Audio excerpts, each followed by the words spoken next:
Assalamualaikum warahmatullahi wabarakatuh. Selamat malam, teman-teman. Waalaikumsalam warahmatullahi wabarakatuh. Waalaikumsalam warahmatullahi wabarakatuh. Yang Waalaikumsalam terhormat, warahmatullahi wabarakatuh. Bapak Agung Suwono selaku pengampu mata kuliah perilaku organisasi. Dan tidak lupa teman-temanku sekalian yang saya cintai dan saya banggakan. Sini kita mau menyampaikan presentasi yang berjudul leadership. Sebelum lanjut ke materi, alangkah baiknya kita perkenalan dulu karena ada pepatah mengatakan tak kenal maka tak sayang. Untuk yang pertama ada Kaila Afifah dengan NIM 461. Yang kedua ada Akbar Argadita dengan NIM 482. Yang ketiga ada Muhammad Vicky dengan NIM 483. Yang keempat ada Noval Rafif dengan NIM 485. Selanjutnya ada Haditya Wahyu dengan NIM 487. Yang keenam ada Ihsan Taki dengan NIM 489. Yang ketujuh ada saya sendiri, Dimas Maulana Najala Rizky dengan NIM 490. Yang terakhir ada Arum Dwi Astuti dengan NIM 491. Untuk materi bisa nanti disampaikan dengan rekan-rekan saya. Silahkan. Baik, selanjutnya di sini saya akan menjelaskan tentang apa itu kepemimpinan. Jadi, kepemimpinan adalah sifat penerapan pengaruh oleh seorang anggota kelompok atau organisasi terhadap anggota lainnya guna mendorong kelompok atau organisasi untuk mencapai tujuan. Selanjutnya ada teori kepemimpinan. Teori kepemimpinan di sini ada 6. Yang pertama ada teori sifat kepemimpinan yang diterbitkan oleh transit teoris. Yang kedua ada teori perilaku kepemimpinan atau behavioral theories. Yang ketiga ada teori konteksi atau konteksi teori. Yang keempat ada teori kepemimpinan transformasional atau transformational leaders theory. Yang kelima ada transitional atau transitional leadership theory. Yang keenam ada teori karismatik atau charismatic leadership theory. Selanjutnya akan dijelaskan oleh teman saya. Nah, follow up dari PPT sebelumnya yaitu ada 6 macam-macam teori. Tapi di sini lebih disebutkan 5. Nah, kenapa yang paling bawah laissez-faire? Karena laissez-faire itu berada di titik paling pasif dan paling inaktif. Nah, kenapa laissez-faire? Karena kepemimpinan dari bentuk laissez-faire sendiri adalah massa atau anggotanya itu lebih dominan daripada ketua atau pemimpinnya. Lalu ada transaksional yang gimana lebih atas sedikit dari laissez-faire.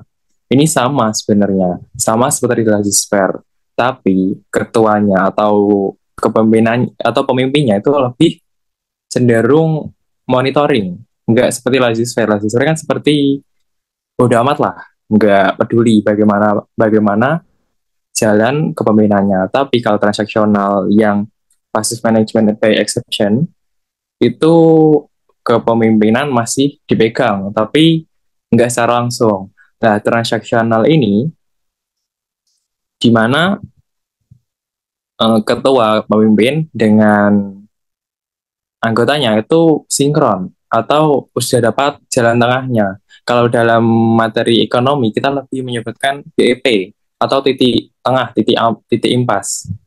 Nah, lalu yang atasnya lagi ada transaksional tapi yang contingent reward. Ini lebih ke aktif dan efektif. Nah, tapi kenapa aktif dan efektif itu jadi satu? Nah, setelah mengalami dari laissez-faire lalu ke transaksional 2 step, itu maka mendapatkan contingent reward, di mana ketua dan anggotanya itu saling visioner, saling maju, saling mau merangkul. Nah, lalu berakibatlah di transformasional, di mana ini benar-benar organisasi tersebut sudah stabil, lalu sudah punya tujuannya sendiri. Bahkan tujuan itu sudah hampir tercapai, dan cita-cita yang diharapkan itu sudah mampu menutupi dari organisasi tersebut. Selanjutnya ini ada contoh-contoh dari PPT sebelumnya, tapi berbentuk dengan Presiden US. Nah, yang pertama ada Abraham Lincoln, itu dia lebih ke idealis influence. Lalu istilahnya ada Franklin Roosevelt, lebih ke inspirational motivation. Jadi si Franklin ini lebih memotivasi para menteri-menterinya daripada mendiktator atau lebih kasarnya tuh menyuruh. Lalu ada John F. Kennedy yang kita lebih tahu kalau John F. Kennedy itu meninggal ditembak entah karena konspirasi apapun itu. Nah, John F. Kennedy ini lebih berpegang kepada intellectual stimulation. Nah, lalu ada Lyndon Johnson, sama seperti Abraham Lincoln, yaitu idealis influence. Lalu Ronald Reagan juga sama idealis influence. Lalu yang terakhir ada Bill Clinton, yang dimana intellectual stimulation. Nah, yang terakhir ada karismatik.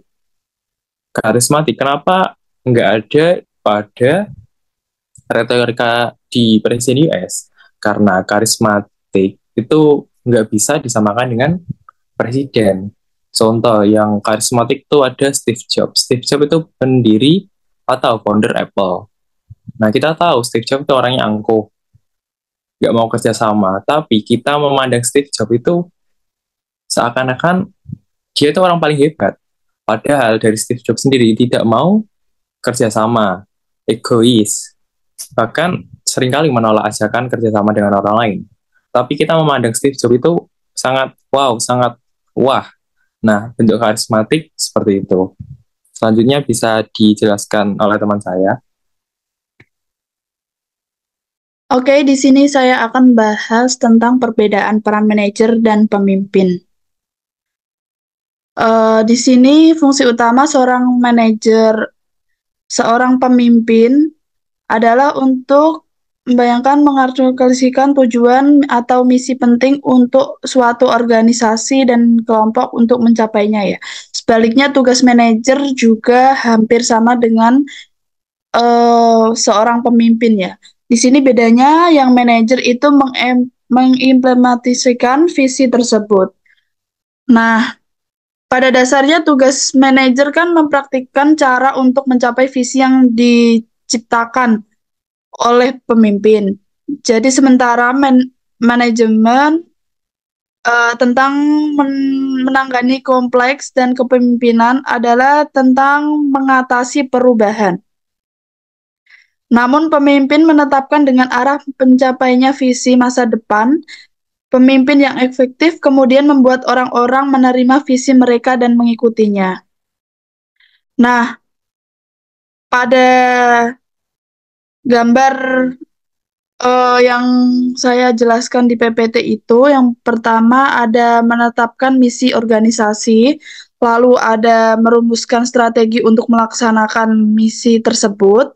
Selanjutnya dengan cara meningkatkan komitmen dan upaya orang terhadap misi dan strategi. Yang terakhir ada menerapkan strategi organisasi melalui orang lain. Dengan kata lain, pemimpin dan manajer memainkan beberapa peran yang saling tumpang tindih dalam praktik yang sebenarnya, atau sebuah fakta yang mengamburkan perbedaan di antara mereka. Beberapa manajer dianggap sebagai pemimpin, sedangkan yang lainnya tidak. Demikian pula dengan beberapa pemimpin lebih banyak menggambarkan peran manajemen daripada yang lainnya. Jadi meskipun perbedaannya tidak terlalu jelas, perbedaan tersebut terlalu nyata ya. Karena alasan ini, saya akan membedakan dengan seksama antara pemimpin dan manajer di seluruh ini. Dengan cara ini tadi dilihat dari tugas mereka ya, penyampaian misi atau visinya. Terima kasih. Yang selanjutnya ada gaya kepemimpinan. Gaya kepemimpinan ini di sini ada 3 macam. Yang pertama ada gaya kepemimpinan otoriter atau pemimpin yang berinstruksi kepada bawahan, menjelaskan yang harus dikerjakan. Gaya kepemimpinan ini menggunakan metode peningkatan kekuasaan dalam mencapai keputusannya, sehingga kekuasaanlah yang penting dan paling diuntungkan dalam organisasi. Yang kedua, ada gaya kepemimpinan demokratis. Gaya kepemimpinan demokratis ini adalah adanya kerjasama antara atasan dengan bawahan. Di bawah kepemimpinan demokratis, bawahan cenderung lebih bermoral tinggi, dapat bekerja sama, menguntungkan mutu kerja, dan dapat mengarahkan diri. Yang ketiga, ada gaya kepemimpinan bebas. Gaya kepemimpinan ini memberikan kekuasaan penuh pada bawahan. Struktur organisasi bersifat longgar, kepemimpinan bersifat pasif. Peran utama pemimpin adalah menyediakan materi pendukung dan berpartisipasi jika diminta oleh bawahan. Selanjutnya akan dijelaskan oleh teman saya. Oke, selanjutnya karakteristik penting dari kepemimpinan. Ada leader, ada non-coercive, dan followers. Ada juga direct energy dan goal. Kalau boleh slide selanjutnya.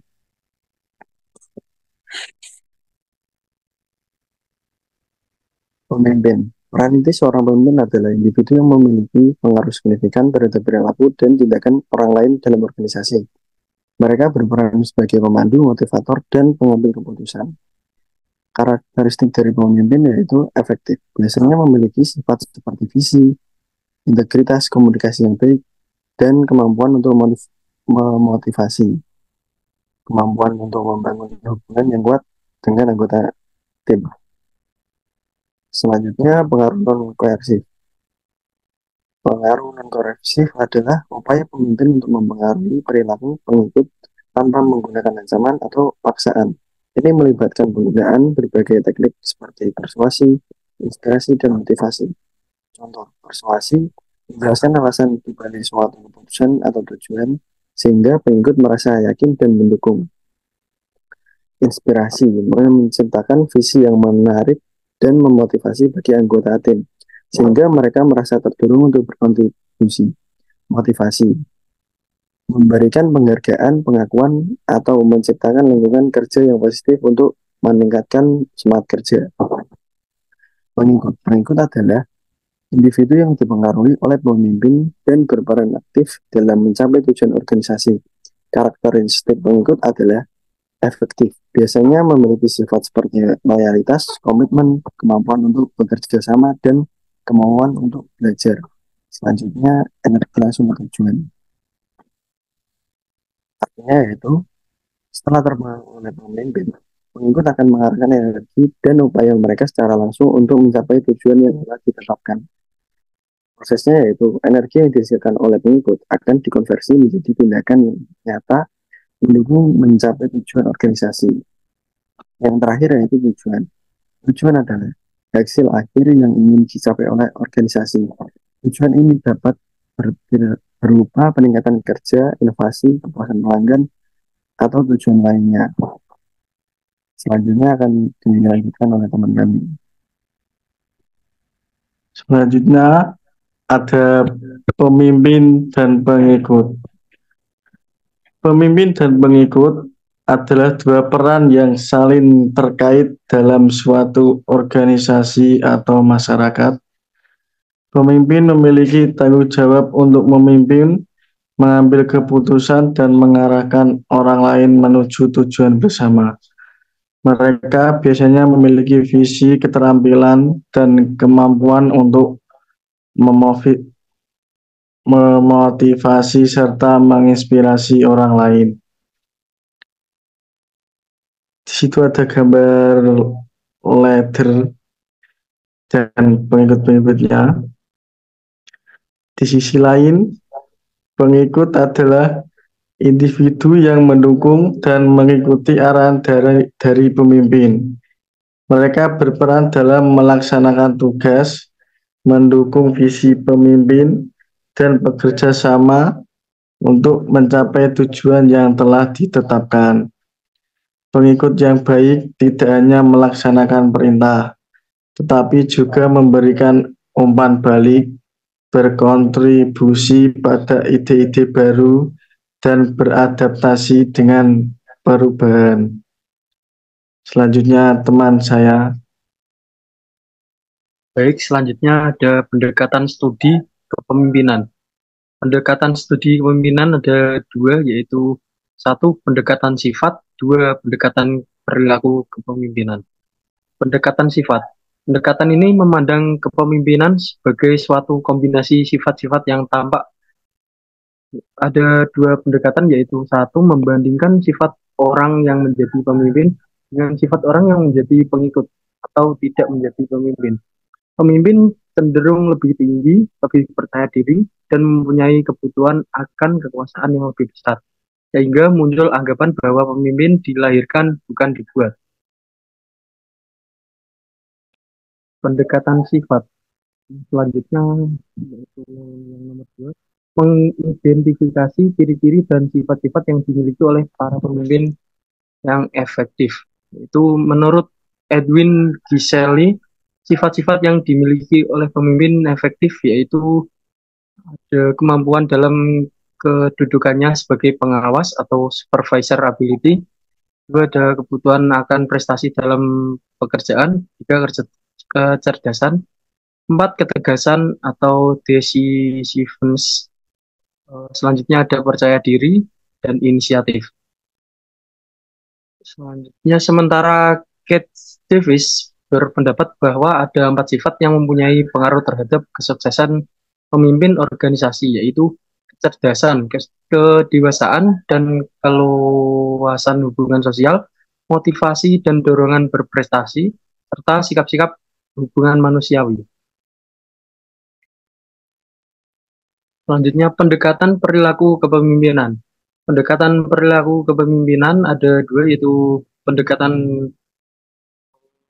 untuk mencoba menentukan apa yang dilakukan oleh para pemimpin, bagaimana mereka mendelegasikan tugas, bagaimana mereka berkomunikasi dan memotivasi mereka, bagaimana mereka menjalankan tugas. Pendekatan ini menyatakan bahwa perilaku kepemimpinan dapat dipelajari atau dikembangkan sehingga individu-individu dapat dilatih dengan perilaku kepemimpinan yang tepat agar mampu memimpin lebih efektif.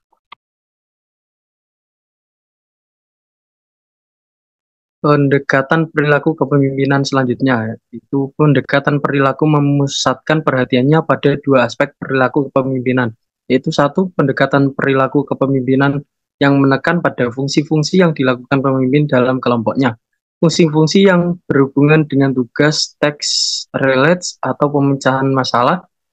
Selanjutnya, fungsi-fungsi pemeliharaan kelompok atau group maintenance atau sosial.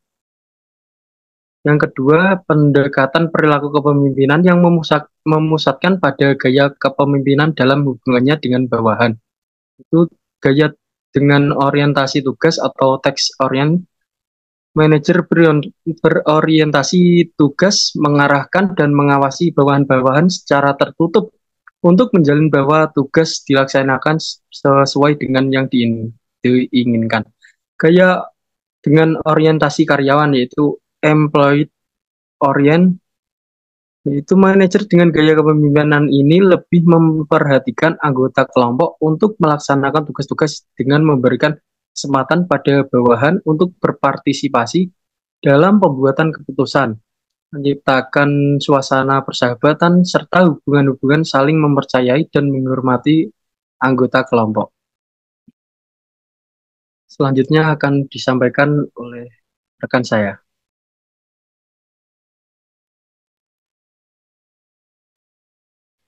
Ya, di sini ada perilaku kepemimpinan. Perilaku kepemimpinan yaitu upaya seorang untuk mempengaruhi perilaku orang lain atau kelompok untuk mencapai tujuan tertentu.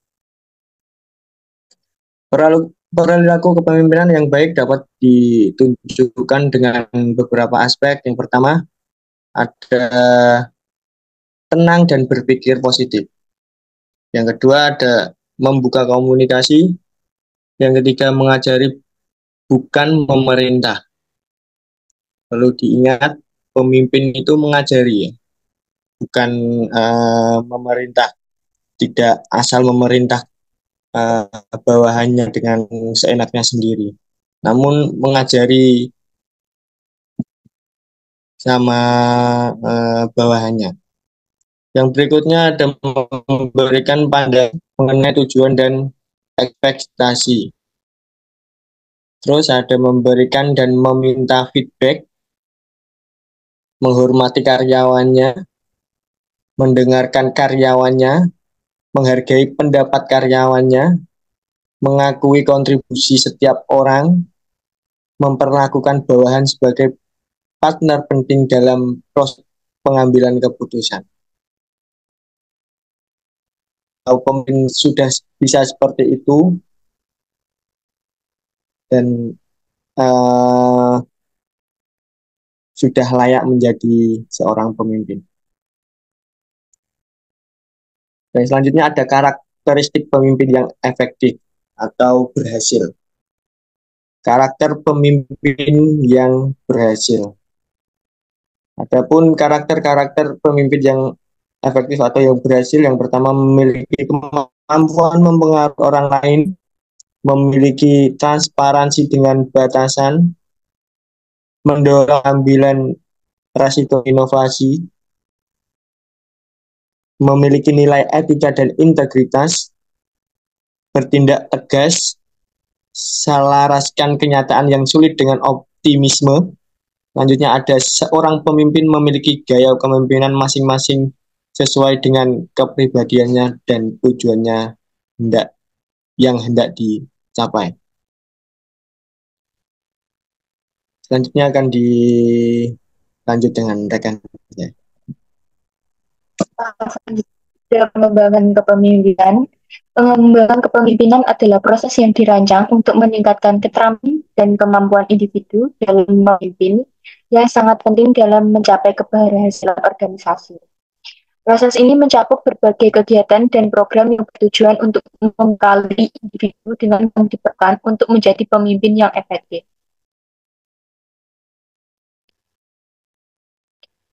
Di sini selanjutnya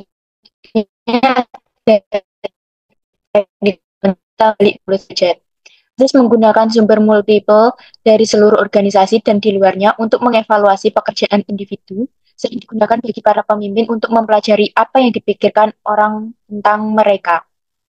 Yang kedua ada pembinaan dan pendampingan, melibatkan mentor yang memberikan dukungan individual kepada karyawan. Proses ini membantu peserta mengidentifikasi pengembangan mereka. Yang ketiga ada menawarkan fleksibilitas bagi karyawan untuk belajar kapan saja dan di mana saja. Materi kursus mencakup topik-topik penting dalam kepemimpinan seperti komunikasi efektif dan pengelolaan konflik. Selanjutnya ada pelatihan dan workshop didesain untuk pengetahuan tentang kepemimpinan melalui pembelajaran diskusi kelompok dan simulasi peran. Ada program rotasi kerja, memberikan kesempatan kepada karyawan untuk bekerja di berbagai departemen, membantu mereka memahami operasi bisnis secara keseluruhan, dan mengembangkan keterampilan lintas fungsional. Ada delegasi. Delegasi ini mengajarkan pemimpin bagaimana memberikan tanggung jawab kepada anggota tim, sehingga meningkatkan efisiensi dan produktivitas. Ada micro development training dengan mentoring dan coach. Karyawan diberi kesempatan untuk menggali potensi mereka dengan bantuan mentor, mengidentifikasi kekuatan dan area pengembangan secara mendalam. Memberikan kesempatan bagi karyawan untuk belajar dari para profesional di industri mereka serta membangun jaringan yang bermanfaat. Nah, ini ada langkah-langkah dalam proses pembinaan eksekutif. Yang pertama itu ada menentukan sifat hubungan pembinaan, misalnya apa yang akan dilakukan dan bagaimana. Step kedua, ada menilai kinerja individu, misalnya dengan tadi yang sudah saya jelaskan, menggunakan umpan balik 360 derajat. Step ketiga ada menyesuaikan rencana pengembangan dengan berkonsultasi dengan atasan langsung atau pemimpin.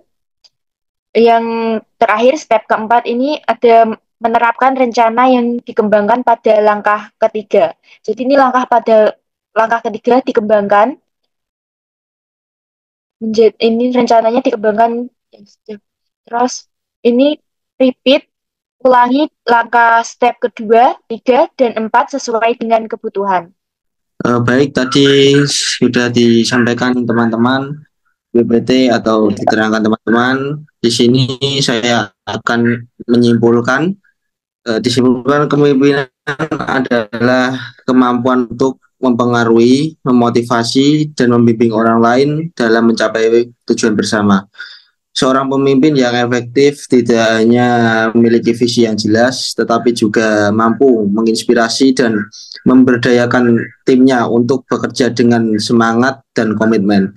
Kepemimpinan yang baik, komunikasi yang terbuka, pengambilan keputusan yang bijaksana, dan kemampuan untuk beradaptasi dengan perubahan. Seorang pemimpin yang sukses juga harus mampu mengenali kekuatan dan kelemahan diri sendiri serta anggota lain, serta mampu menciptakan hubungan yang saling dukung dan kolaboratif. Sekian dan terima kasih. Itu tadi presentasi dari kelompok kami. Demikian yang bisa kami sampaikan. Kurang lebihnya mohon maaf. Semoga bermanfaat bagi kita dan di sekitar kita. Saya tutup. Saya selaku moderator mohon maaf sebesar-besarnya jika ada salah kata yang tidak berkenan. Saya minta maaf yang sebesar-besarnya. Terima kasih. Assalamualaikum warahmatullahi wabarakatuh. Waalaikumsalam warahmatullahi wabarakatuh.